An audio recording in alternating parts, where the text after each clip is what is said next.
are with the winner of a match, quarterfinal match, Karie Kreutz versus Adam Weber. Karie, the win. Let's see that smile, because I know that feels good. Yeah, that was a monkey off my back for sure. Yeah, and that's the thing. I know how much this means to you. I mean, the whole tour, the whole everything, all of your bowling. You know, beating Adam Weber, it's got to feel good. Yeah, it's definitely going to be a highlight because he's clearly one of the best players in the country. So to get a win over him and something that I put everything I can into feels really good. So talk about those first couple of frames. Obviously you started with 4 strikes in a row. Yeah. Were you feeling I felt great, or were you like, I'm really nervous and I don't know what's going to happen? Or like, walk me through those first few frames. Yeah, for sure. So going up and throwing the practice, because he had 3 balls on each side, I threw nothing but strikes, got tapped I think on the 5th one, picked the corner. And going up in the first frame, I actually didn't really feel anything. I was just, make sure you roll the ball, get the strike, go for the second one, same thought process.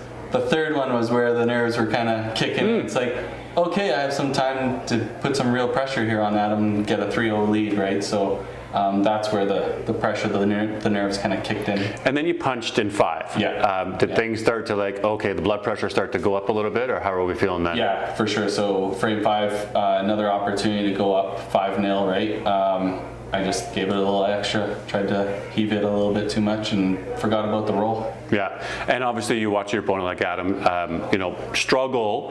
Yeah. He's hitting the middle and he's throwing shots, but struggle in the sense that you got 5 chop-offs. Yeah, we were kind of joking around about that. Like I said, our stats are so close, so chop-offs we get a lot of. So when he was sparing them all, I was starting to get a little nervous. You're only 60% on those spares. What's going on here, Adam? But yeah, unfortunately, he just 5 chops. It's tough to win a match when you're doing that. Yeah, you're grinding and you're working. It is tough. Yeah. Well, let's look forward to the next match. You've got Tytgat, another top end elite level opponent. Yeah. Thoughts on playing against Tyler? Yeah, me and Tyler are pretty square across the board. I think I got 2 wins against me. He's got 2 wins against me. So.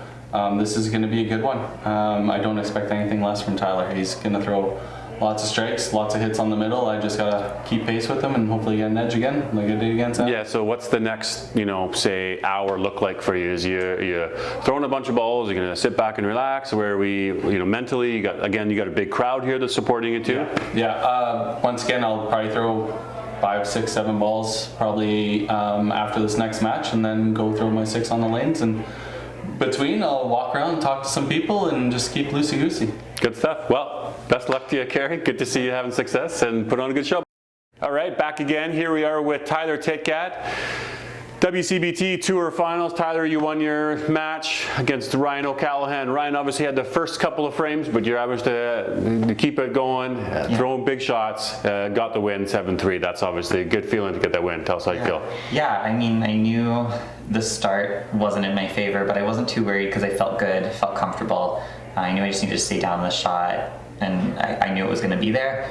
Like I said earlier, I feel comfortable in those carryovers, so once I was in that 2-3 frame carryover, I knew I'd just keep throwing good shots and put the pressure on him, So. Yeah, and now here we are going into the next match.